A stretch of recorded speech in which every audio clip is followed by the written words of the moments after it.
this photograph, there are lots of layers, by the way. This is Mary's retouch project. And it started from here. And dust and scratches. Spot healing. More spot healing. And then dust and scratches and faces. But then something started to happen. But eventually all the adjustment built up to here.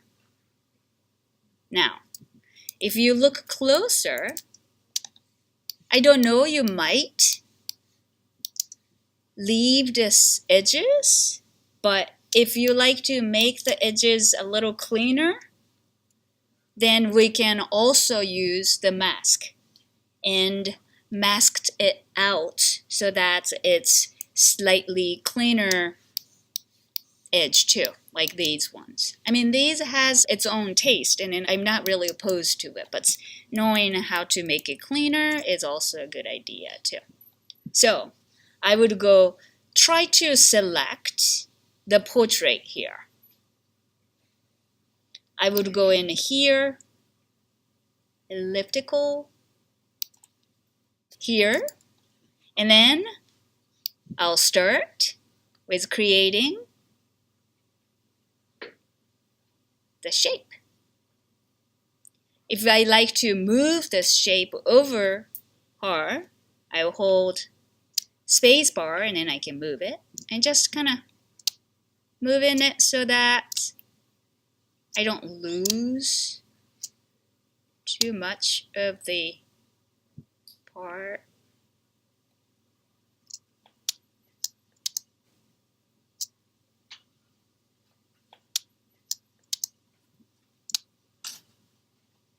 Okay, let's say this is good. So I select it. I'm losing a little bit, but not too much. Maybe I'll move it a little bit more into this area. Now, if you look at this file, Mary puts some pictures into a group to put them all together. This group is a merge layer of all of them, I think. And then it has a little bit more to it. This group can have a mask. I have a selection. And if you like to put a mask to hide or show part of it, you can go down here. This icon in the layers palette, add mask layer, add layer mask.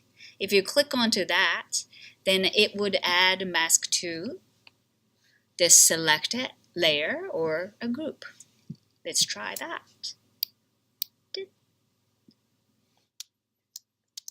Not really doing that, huh? I wonder if I need to go into, is that parting? Yeah, I think that is what it is. It's showing up the bottom layers, which isn't really doing anything. So I'm going to hide these, the bottom layers, for now. So I'll try that again. Let me just get rid of the mask. So you have to put the mask on the bottom layers then? Not necessarily. Let me just clarify that. I think I may have confused you. So these things, the group has the merged layer of everything underneath. So all I need is a group one layer. I don't need anything underneath here of the grouping. Because this and this, other than this one, is basically this basically is the same thing. This and this, what is in the picture, is basically the same thing. So I hide what's behind it. I only need this top part. Am I answering your question, Heather? Kind of? Kind of, Yeah. So I hide the bottom layers because showing it basically doesn't really do anything. So either this one or this one. I hide it and bring this one in. And then mask that so that I have cleaner edge basically with a checkerboard in the back. I don't want this checkerboard. I just need to bring in the white background. So if I bring in the white background underneath this layers palette, solid color, and I can put white solid colors. 255 all the way through. RGB is white. Now, this needs to be under here, outside of the group 1. Then I have the white background and the picture separate.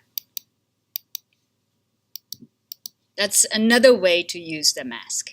I'm not adjusting them, but hiding part of the image. If you don't like this very hard edge, you can soften this edge by the same way that we soften the edge of the mask when we're adjusting John's picture. We can feather it.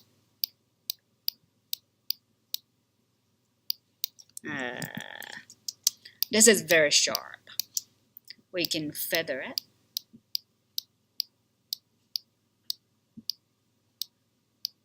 Softer. So that kind of matches the picture too. So that's another way to use the mask. Can you also use a mask to remove the dark that goes across her face? This one. This may be pretty challenging, but let me try. This is what you're talking about.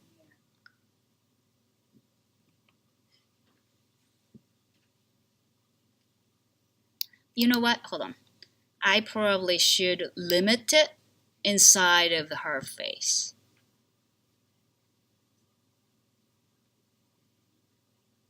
And do things separately. Is there any? So I select this area. The tone from this side and this side slightly different. I'm going to go inside of this grouping. And having the selection, I'll go into exposure, curves. I would have the targeted tool. I click onto, this area, forehead, say, it's midtones. It needs to be lightened, means that this needs to go up. If you bring this one up, it brightens. If it goes down, it gets darkened, right? So this is where it started. I need to brighten it up a little bit. I'm going to use keyboard arrow keys, and then I'll try to bring this one up slightly.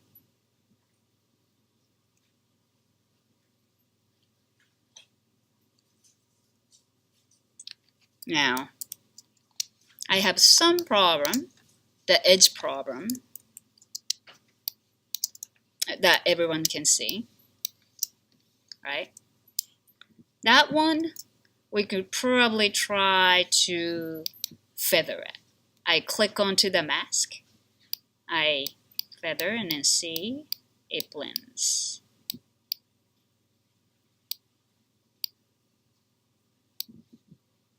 Before and after.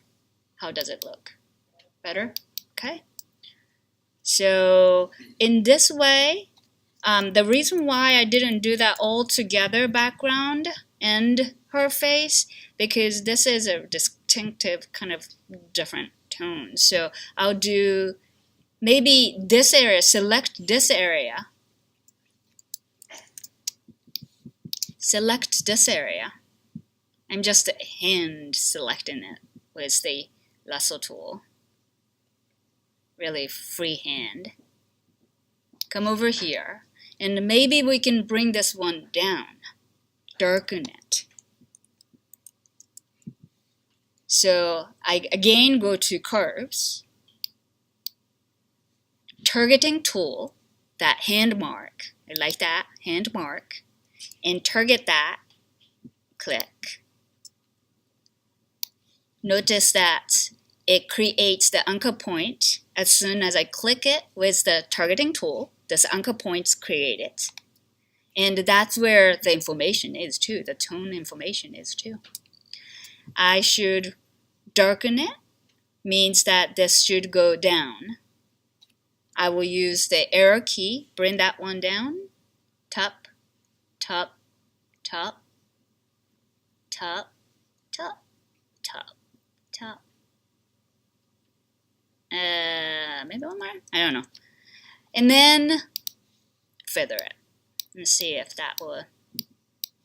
So there and there, there and there. I think I need to do more feathering. And then actually I need to probably go in closer and fix this edge that is overlapping. You could fix it by changing the mask, or you could fix it by maybe retouching it too. Okay? So the masking is really, really useful. And then that is probably one of the strong reason why I use Photoshop too. Masking in layers.